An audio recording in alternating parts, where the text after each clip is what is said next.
Дуже дякую, доброго дня. Шановний пане прем'єр-міністре, дякую за цей візит. Шановні журналісти, сьогодні в Україні прем'єр-міністр Словаччини.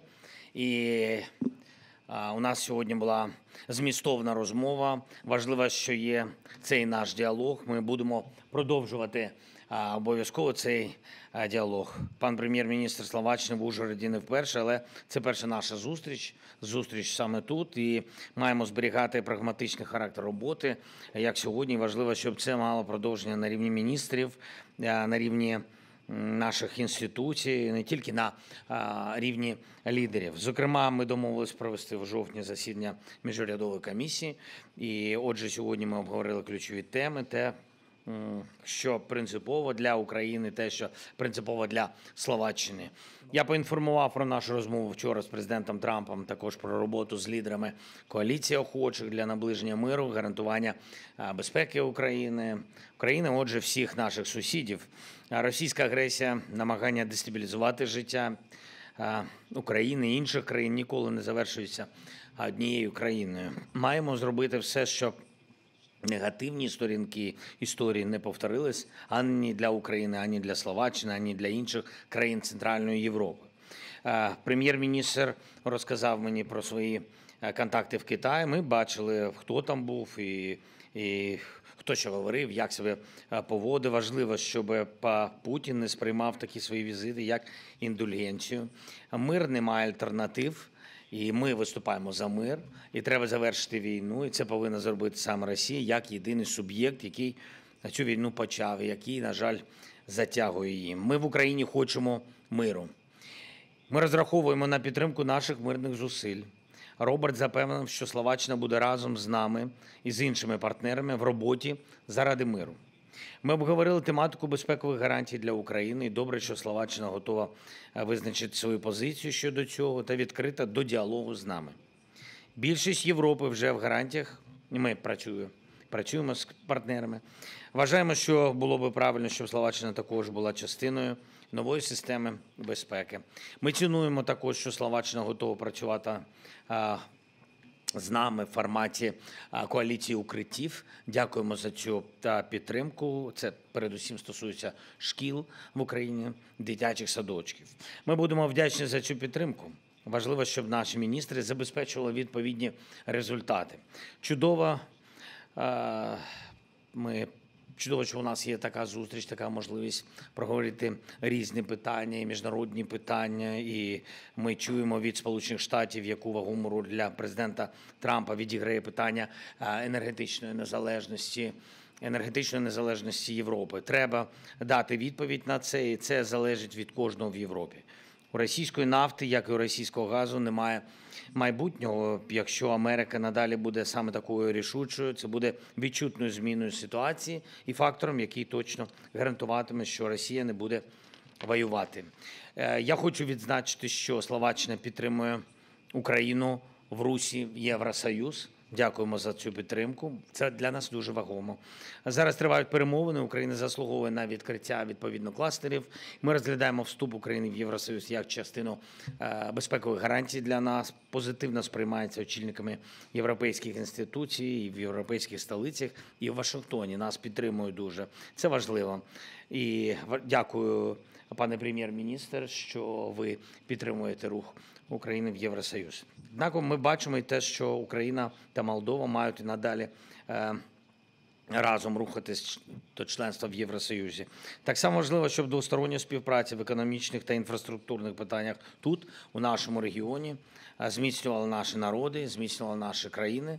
Міністри сьогодні піднімали питання транскордонного руху. Важливо збільшити потенціал пунктів пропуску на кордоні. І також ми цінуємо нашу співпрацю для енергетичної стійкості. Йдеться про імпорт електрики для України, щоб забезпечити потреби наших людей в умовах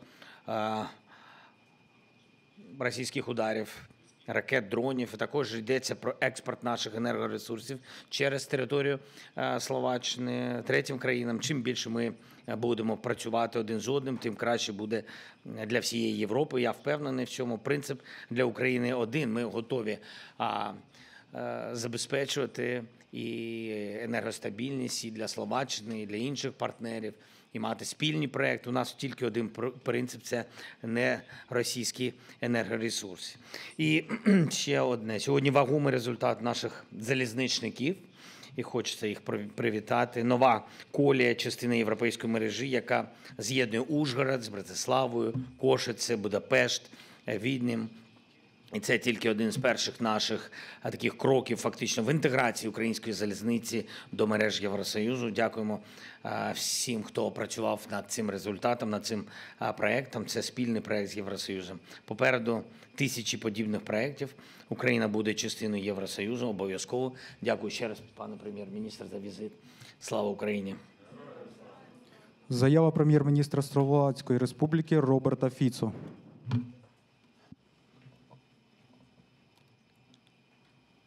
Vážený pán prezident, vážené dámy a páni, chcem vám poďakovať za pozvanie na toto stretnutie v Užhorode. Chcem potvrdiť, že som bol pripravený zúčastniť sa aj samitu susedov, ktorý bol plánovaný, a chcel som využiť príležitosť na výmenu názorov. Vážený pán prezident, dvakrát som to dnes povedal, poviem to aj tretíkrát. Prvýkrát som to povedal na našom stretnutí medzi štyrmi očami a potom druhýkrát počas pracovného obeda.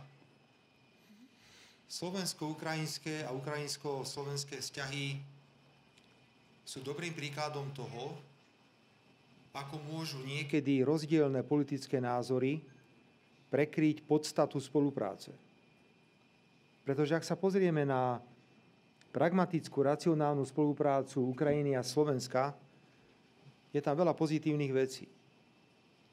Ale samozrejme, ak sa objavia rozdielne politické názory, tie sú často podstatne atraktívnejšie pre mediálny priestor a prekryjú to, o čom sme dnes hlavne spoločne hovorili.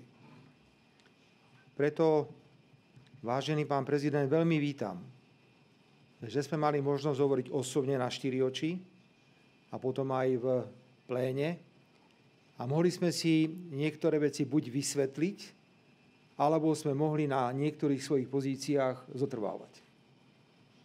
Musím potvrdiť, dámy a páni, že na niektoré témy máme rozdielne názory. Ale o tom je svet. O tom je svet. A pánovi prezidentovi som povedal, že som bol prvýkrát zvolený do parlamentu v roku 1992. Odvtedy sa môj politický život vyvíjal k suverénnym postojom, k suverénnej zahraničnej politike. Preto verím, že tak, ako ja rešpektujem a počúvam pána prezidenta, že aj pán prezident rešpektuje a počúva mňa. Čo považujem dnes za dôležité povedať po našich rokovaniach? Vážený pán prezident, možno to niekedy tak nevyzerá na základe mediálnych správ a hodnotenia politických vyhlásení. Ako predseda vlády Slovenskej republiky si želám dobré susedské a priateľské vzťahy s Ukrajinou. Vzťahy veľmi kvalitné. Chcem poďakovať vašej vláde a vašej administratíve za starostlivosť o slovenskú národnú menšinu, ktorá potvrdzuje, že všetky jej práva a postavenie zodpovedá medzinárodným štandardom.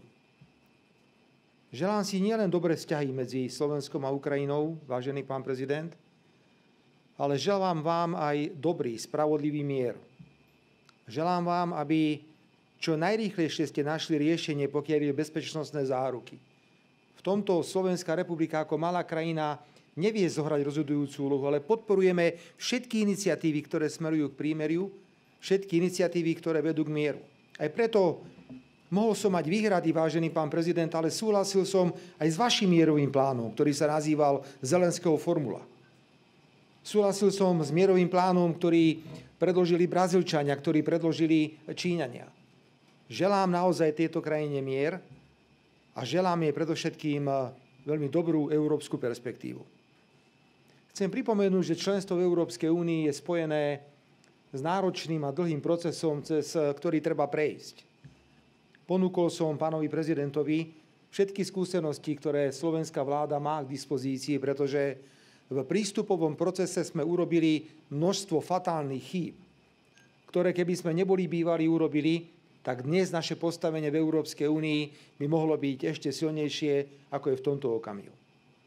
Dobré priateľské susedské vzťahy, dobrý spravodlivý mier, čo najrýchlejšie prímerie a európska perspektíva. To sú 4 veci, ktoré si želáme v našich vzťahoch. Napriek tomu, že na niektoré veci, ako som už povedal, máme rozdielne názory.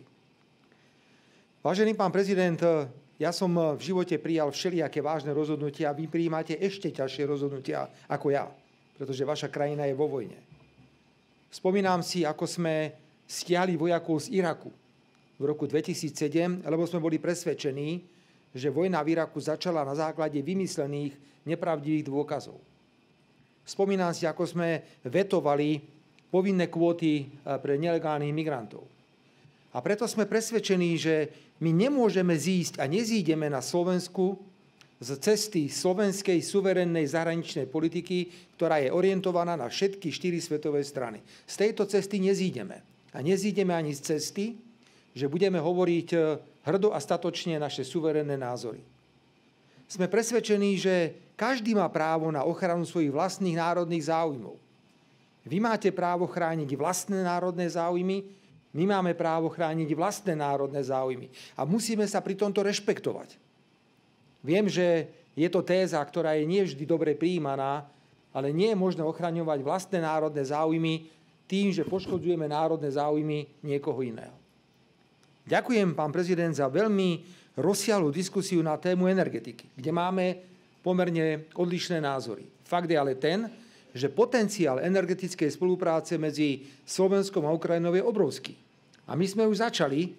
Začali sme v 1., 2. a 3. rokovaní spoločnom vlád Ukrajiny a Slovenska, kde sme napríklad hovorili o rozširovaní kapacít energetického prepojenia medzi Mukačevom, Veľkými Kapušami a ďalšie dobré projekty, ktoré sú na ceste.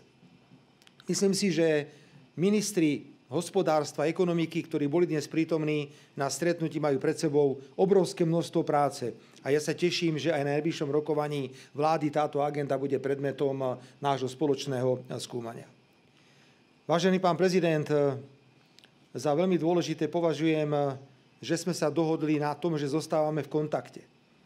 Trošku to odľahčím, je všeobecne známe, že nemá mobilný telefón, ale to neznamená, že nemôžeme zostať v kontakte, pretože ak sa vyskytne akékoľvek stanovisko, čokoľvek nás bude navzájom vyrušovať, navrhujem okamžitý kontakt, či už na úrovni prezident, predseda vlády, alebo na úrovni predseda vlády a predsednička vlády Ukrajiny a poďme si tieto veci vysvetľovať. Aj keď, opakujem, je stále veľmi veľa rozdielnych názorov na mnohé otázky medzinárodného charakteru.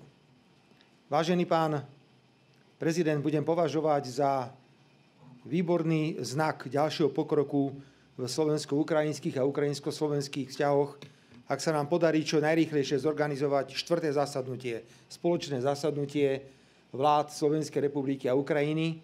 Náš návrh je na 20. októbra na území Slovenskej republiky. Náš tým už pripravuje agendu, ktorá by mohla byť predmetom. Vám ďakujem aj za praktické podklady alebo návrhy, ktoré ste dali napríklad v súvislosti s letiskom v Užhorode. To považujem za mimoriadne praktickú vec, ktorú môžeme v krátkom čase vyriešiť. A verím, že krok za krokom, napriek odlišným názorom, ktoré máme, napriek niekedy výčitkám, ktoré si k sebe smerujeme, vzťahy medzi Slovenskom a Ukrajinou sú odsúdené na lepší a kvalitnejší charakter. Ešte raz, pán prezident, ďakujem za túto výnimočnú možnosť, pretože prvýkrát sme takto hovorili. Pravdepodobne sme mali možnosť iba raz alebo dvakrát podať ruku v Bruseli na zasadnutí Európskej rady. Ale nebol priestor sa osobne stretnúť a veci postupne posúvať. Takže ešte raz veľmi pekne ďakujem. Ďakujem. Шановні журналісти, час для ваших запитань. Будь ласка, телеканал «Інтер».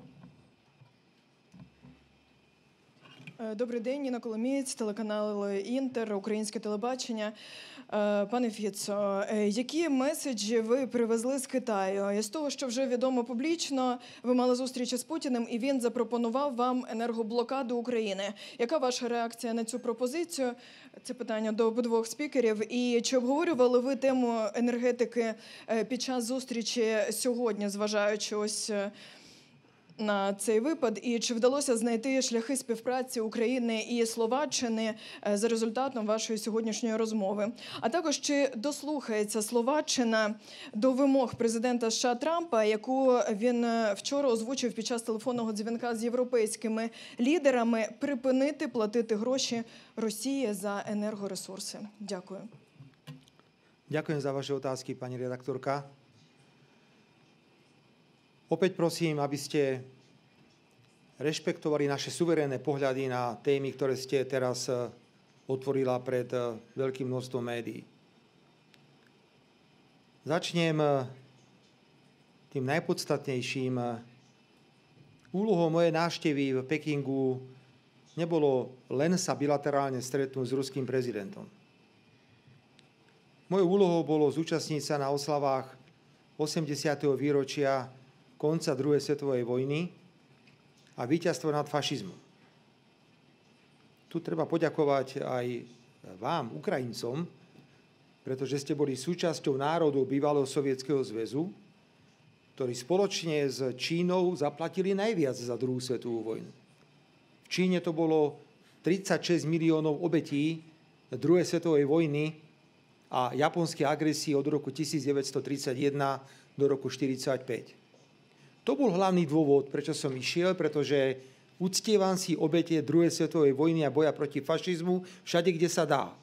Bol som v Normandii, bol som na Arlingtonskom cintoríne, áno, bol som aj v Moskve a bol som teraz aj v Pekingu.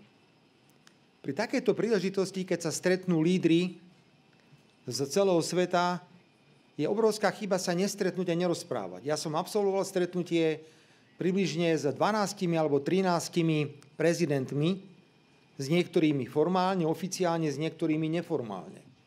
Oficiálne som sa stretol s čínskym prezidentom, pánom Xi Jinpingom, stretol som sa s vietnamským prezidentom oficiálne, srbským prezidentom a s ruským prezidentom pánom Putinom. V prípade prezidenta pána Putina sme sa sústredili na bilaterálnu spoluprácu. Áno, v tomto opäť môžeme mať rozdielny názor, ale my si myslíme, že vojna skončí a veríme všetci, že veľmi rýchlo. Že sa budú štandardizovať vzťahy s Ruskou federáciou. A my jednoducho dopredu hovoríme, aké sú možnosti, kde opäť začneme sa baviť, o akých úlohách, čo budeme spoločne robiť. A informácia, ktorú ste získali, že sa má hovoriť o nejakej energetickej blokáde Ukrajiny, je nepravdivá. Toto vôbec nebolo predmetom rokovania s prezidentom Putinom. Predovšetkým sme sa sústredili na otázky bilaterálnej spolupráce medzi Slovenskom a Ruskou federáciou. My navrhujeme zasadnutie zmiešanej komisie, ktorá sa bežne stretáva k týmto témam. Pokiaľ ide o ďalšie otázky, ktoré ste nastolili. Naznačil som veľmi jasne v mojom úvodnom slove, že na niektoré témy, pokiaľ ide o energie, nepôjdem teraz do detailov, to je už úloha pre ministrov ekonomiky a energetiky, máme diametrálne odlišné názory. Máme. Taký je život. A povedal som, rešpektujem postoje pána prezidenta, očakávam rešpektovanie našich názorov. Nepôjdem preto do detailov a nebudem ani hodnotiť včerajšie vyhlásenie, ktoré som počul od amerického prezidenta pána Trumpa. Pretože vidím ho v kontexte veľmi takom zaujímavom, že na jednej strane prichádza množstvo LNG zo Spojených štátov do Európy, na druhej strane stále veľké množstvo európskych krajín odoberá ruské LNG. Čiže tá pravda je niekde v strede. Preto toto je úloha pre nás, pre všetkých, aby sme našli taký systém, ktorý bude zabezpečovať každej krajine bezpečné, kvalitné dodávky energií za primerané ceny a že krajiny si navzájom nebudú prijímať opatrenia, ktoré poškodzujú iné krajiny. Preto my sme si včera pána prezidenta Trumpa vypočuli, zaraďujeme tento silný výrok do arzenálu rôznych vyjadrení, ktoré boli urobené v poslednom období a je na ministroch. Ja verím, že budú ministri aj po dnešnom rokovaní veľmi intenzívne spolupracovať. Ako sa postavíme k tým obrovským energetickým výzvám, ktoré tu v danom okamihu máme. Я повністю погоджуюсь з прем'єр-міністром, що ми повинні поважати точки зору один одного, і навіть якщо вони різні. Безумовно, парад, на якому балістичні ракети, вважаю, демонструються, точно не про минуле, а, на жаль, про майбутнє. На мій особистий погляд. Україна втратила багатомільйонне населення під час окупації фашизму. І це абсолютно зрозуміло, що Україна пройшла цей шлях і весь цей шлях окупації. Україна пройшла цей шлях боротьби. Наші дідусі, прадідусі, вони всі боролись з фашизмом. І навіть коли була повна окупація, всі знали, що фашизм – це зло, воно буде переможено. Безумовно, ми сьогодні боремось з таким злом, яке також було присутнє на параді в Китаї, і, мені здається, на жаль. Да, і ми боремось з позицією сьогоднішньої Росії, позицією окупації. Безумовно, це зло також буде переможено.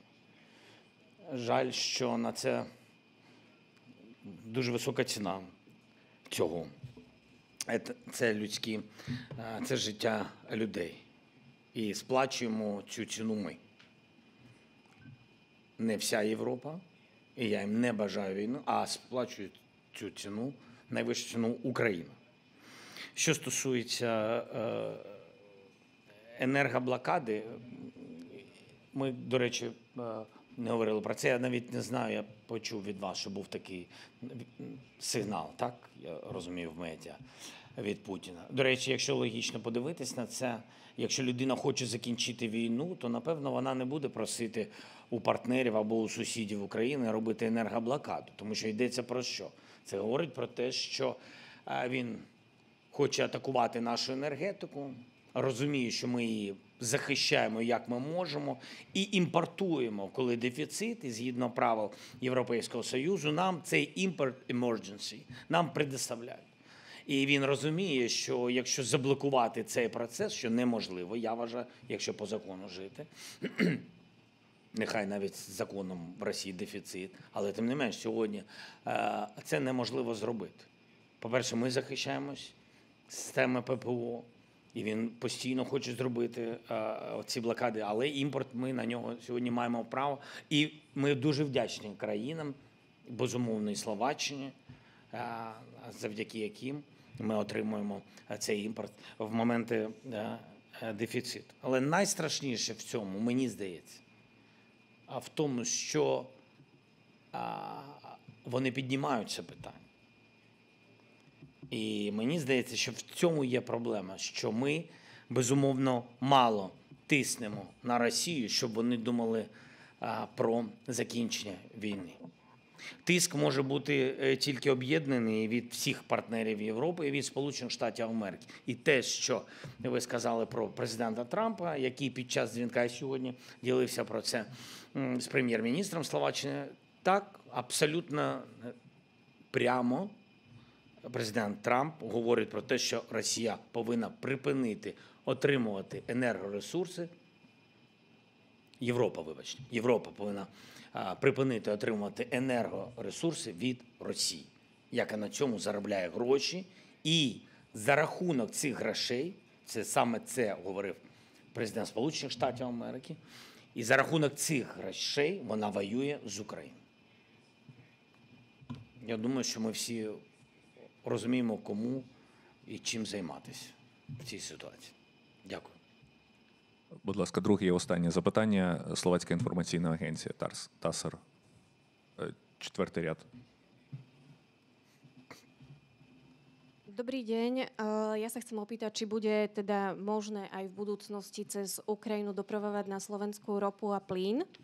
Či je možnosť odoberať to aj z iných zdrojov ako z Ruska, či sú na to technické a iné riešenia, ako by sa to dalo, či je vlastne aj vôľa, či o tom sa rozprávalo.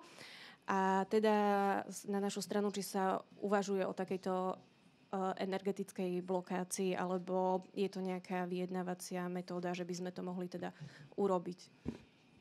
Pani redaktorka, opätovne vás poprosím, ďakujem za otázku.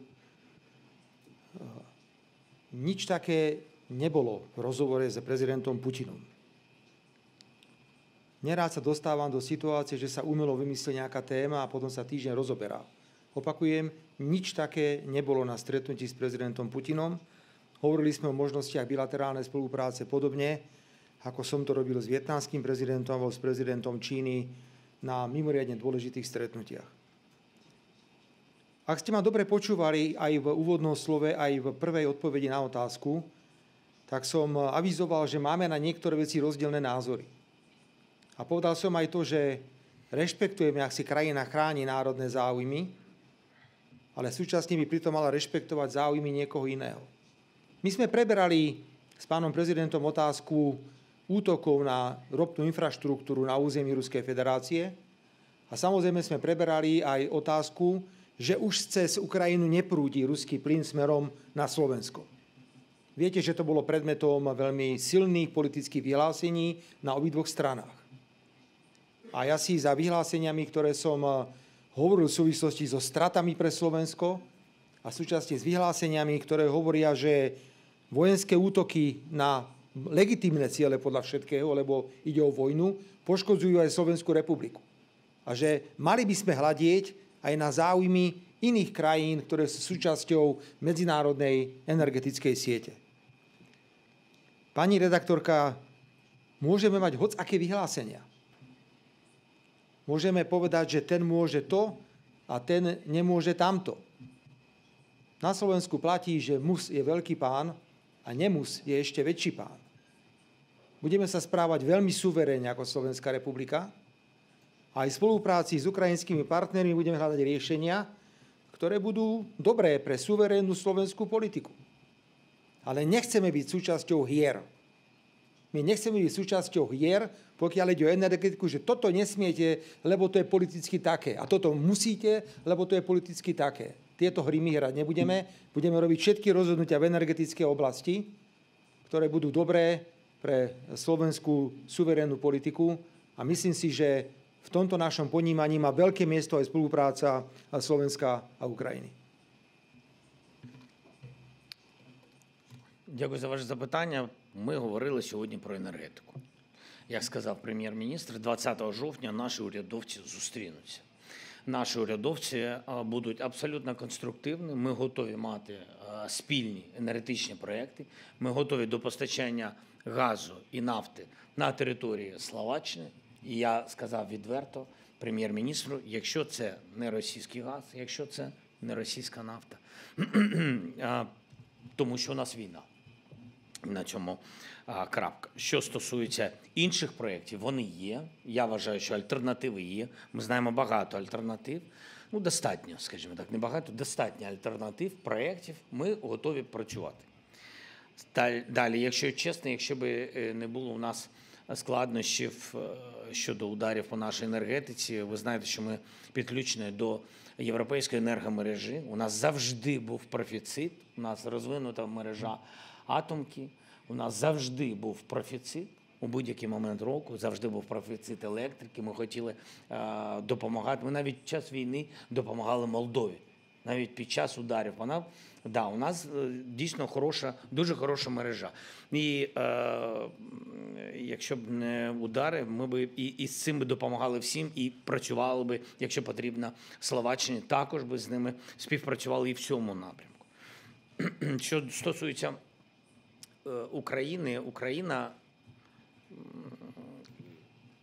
відповідає на російські удари по нашим енергооб'єктам і буде відповідати. Але ми дуже хочемо, щоб війна ця закінчилась. Але просто терпіти в темряві ніхто не буде. Дякую. Дякую, прес-конференція добігла кінця. Ďakujem. Thank you so much. Thank you. Дякую. Ďakujem.